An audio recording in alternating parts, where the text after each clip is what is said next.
So I want to just pause to see if you have any questions. Yes? Could you explain a little bit further of what you were saying there about earthbound entities and Yeah, we're loaded. So our subconscious has these connections to people who are earthbound. Give you an example. If anybody in your family died and they died with a memory, they get earthbound. So here's the three selves. This is you. So this is divine creator or the infinite. This is the superconscious. This is the conscious. This is subconscious. If in fact something occurs and this part of you leave and you perish, then you have this earthbound spirit moving around in the universe. Doesn't know where to go. I used to do some work at a hospital in Honolulu, and the director would ask me to come occasionally because they would be losing more and more people in the ER room.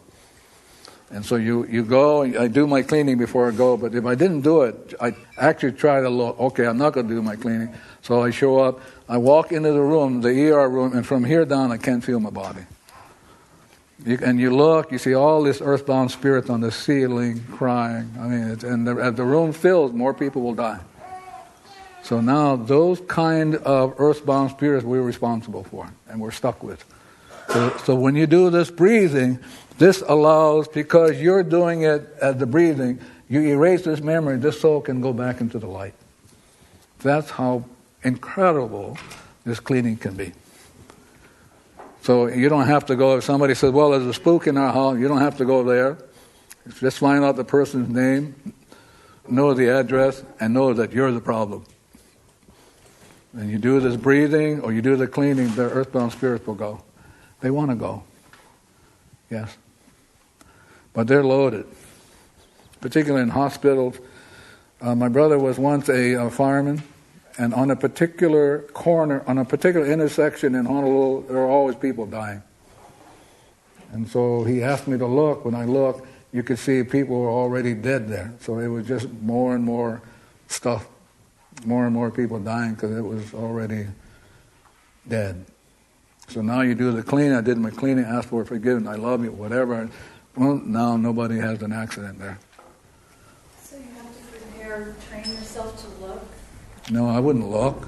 If they gave me enough information, the name, the place, I just do my cleaning without looking. I'll let the divinity look. But we're connected to all these things and we don't even know that. I had a case in Pennsylvania where there was a particular bed in the hospital, and no matter who they put on that bed, whether the person only had a cold, that person would die. Yeah. It's like this chair. Yeah, you got it. And so as she talked to me, I did my cleaning, that nobody dies on that bed. Now, I didn't do it. I was the culprit. So I'm saying to the bed, I'm sorry for whatever's going on in me that bed is doing that. It's not like I came to save him. I don't do any healing. That divinity does that. Should we do the breathing other than jet lag on a more frequent basis? Oh yeah. It will undo depression. It will undo it. If you're willing to do this breathing, it will undo depression. And whomever. Well, I don't care. I'm more interested in you. Okay. Yeah. Right now I don't have depression. No, I'm not saying you have depression, but I'm saying if you did it, it will have whatever connections you have and everything, it will undo it. Okay. So. Oh yeah.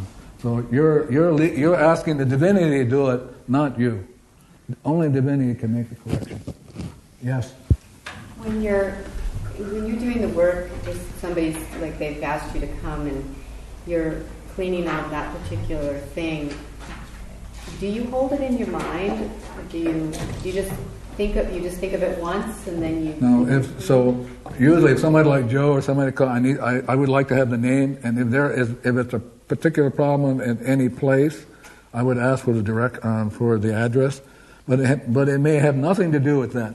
But I'm talking to them to give them at least that they have something they can do, as opposed to say, let me look and I'll do it. They go, huh? So you have to involve people. But usually when you do the cleaning, it has nothing to do with what the person is saying. Can I say that over and over again? If you're listening to a person that says A, B, C, D, that's not the problem. It's someplace over here. So it's like one day somebody came to see me and they said to me, Dr. Ulan, I was sharing it with somebody. I have an arch problem. And what can I do with that? How can I clean that? I said, you don't want to clean that. You want to clean what's in your back shoulder. That back shoulder is causing that. So we have no idea what's going on. So better just to do the cleaning and let divinity go and say, oh, there it is, and let divinity do the cleaning. But all you have to do is breathe. Helps babies. The babies are fussy. It helps them settle down really quick. I mean, you cannot believe what it'll do. It helps buildings, like if a hospital is having, if you do go find a place, do your breathing, it'll help everybody. Hospital will settle down. Yeah. Anything about the 10 breath? Yes? Well, you seem to have extra abilities, but this works whether you do or not? Oh, yeah. Okay. Because I trust, our national motto, trust in God. I'm willing to trust because I don't know what's going on. Well, you know more than I do, apparently. Only if you say so. Like Shakespeare said, if you think so, it's so. But it doesn't have to be so because you have the same capacity as I do. The only thing that's different from you and I is I've been doing it for 25 years. So you didn't start off with these abilities to communicate like with dreams and all forms of life? We could go into that, but in the end, you're still responsible. Right. I mean, I could say when I was a young kid, I could see these things, but it doesn't do any good because I didn't know what to do with them. But it doesn't. Okay, so our ability as far as doing this work would be just as effective. Oh, of course. Oh, why wouldn't it be as effective for you as for me? Well, because I can't hear the chair talk. Lucky for you. Lucky for you. Listen, you don't want to hear it. I mean, lucky for you. People who want to hear this stuff, the stuff that would come up, it would drive them crazy. You don't want to hear this stuff. Let the divinity hear it. Just say, I love you, joy, do whatever, but don't be fussing around with it. The psychic stuff can be dangerous. You can get lost in it. I mean, really lost. Yeah. Anybody else about the breathing? Yes. I just wanted to be clear with me, when you're breathing, are you also doing the words, or are you just breathing? The breathing is doing the word. So for each breath you're taking, it's saying, I love you. So the ha process is a process of I love you. So each breath you take, you're breathing, you're saying I love you. Breathing out, you're saying I love you. Pausing, you're saying I love you. Divinity has worked it all in there. So I don't have to say it. Oh no. It's saying it for me through the actions of the breathing. Yeah, but I do it. But you do it. Yeah, so Why not? Why not double up? Absolutely. Okay. There you go. Hey, she's getting it. Okay. All the way from Canada, they can get it. We're all going to get it. Yeah. Really. So when I breathe, I'm always paying attention to watching, to listen. Is there anything else I can put in there? Like I love you, or thank you, or sometimes I hear the word bluebell. I'm going to talk to you about that. So, yeah. Anybody else about the breathing?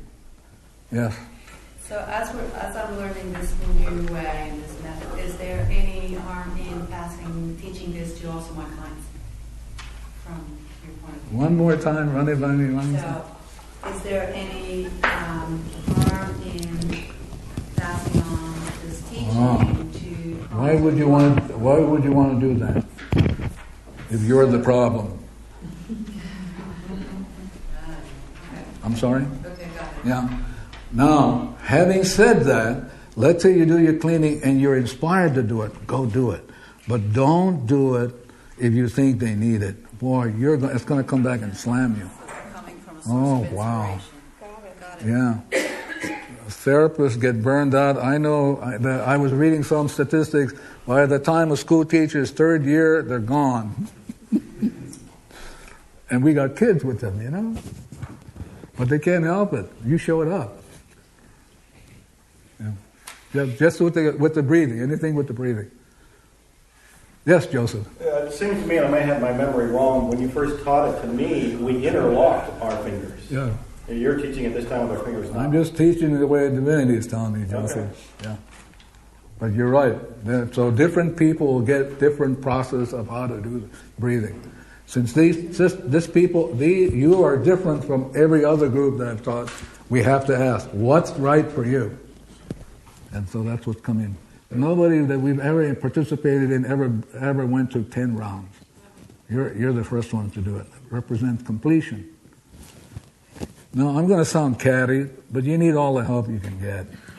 I mean, really, you need all the help you can get. You cannot believe, what you folks need. So if you take good care of yourself, you'll be fine. If you're out to healing anybody else, you're going to get smashed. Yeah. You got to be clear about that. If you clear yourself, if you have clients, anybody, you'll be fine. They'll be fine. What you got to do, though, if you're going to charge them 200, whatever a month, you got to look like you're doing something. You just can't go, okay, I got it, thank you, pay me. You got to look like you're doing something. Yeah. So when I was working in the Hawaii State Hospital, I had to show up. I could do this all at home. But they're going to say, what? You got to come so we can pay you. You got to show up bodily. But all you have to do is take good care of yourself, and whoever you're working with will be fine. Really. But if you're here to heal other people, you're going to be in for a long haul. Yeah. Particularly if you reach my age, almost 70, it'll just take you out. Heart problems, high blood pressure, because you're fussing around with trying to manipulate people as opposed to just working on yourself. Okay? Anything about the 10 rounds? Yes. This is a question not about the breathing, but about the spirits. And can sometimes I get a client and they've been grieving, really heavy grieving people for maybe 10, 15, maybe years. Can their grieving keep spirits or... Oh, yeah. I had a case of a woman who came in to see me when I was seeing people. I stopped doing that. Better do it by internet. I can catch my breath. But came in to see me, and I saw this soul come in with her. And I heard this soul say to me, tell my mama to let me go. And so I was just talking to the mother, and I said, where have you been? Well, the mother said, I'd been to the grave to put some flowers on my daughter's grave. And then she said, I've been doing it for 16 years, Yeah. Now, having said that, Mama can't help it. The grieving, people grieve not because they want to grieve, they're stuck in the grieving and they can't help it. But you and I can undo it.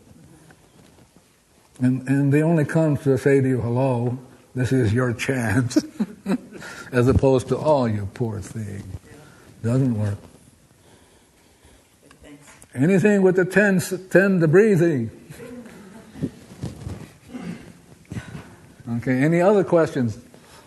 Is this the breathing? Breathing. Okay. You mentioned something about ancestors. Yes.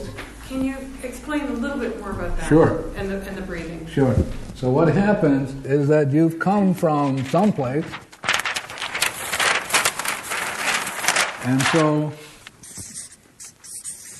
here you, face up, you have a memory, but behind you are zillions of other generations of identities, going back to the beginning of creation, including coming out as rats, grass, other life forms, other dimensions, other galaxies, other dimensions. This is you. This is you. So when I look at you face up, I know I'm not just seeing you. I'm seeing all of creation. So to mess around with you by saying, here's your problem, as opposed to looking at myself and doing the problem solving here, I'm taking on all of this. And a lot of these things can be earthbound.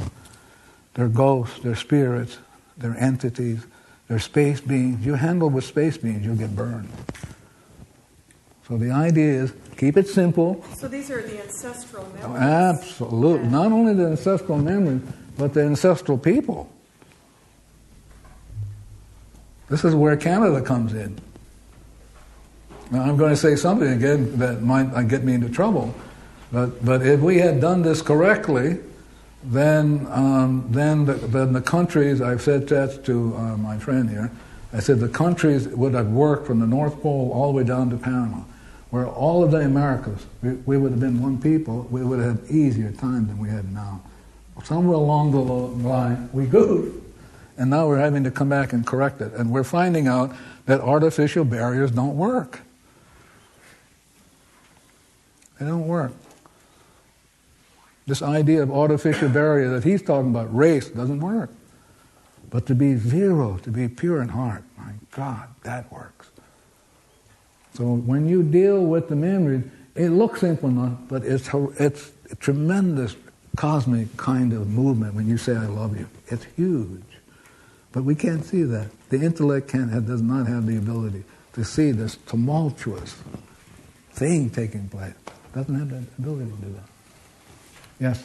Could you write I love you and put it somewhere in different places? You could do that. What I would do is I wait to see if I'm inspired to do that. You want to come from inspiration, yes.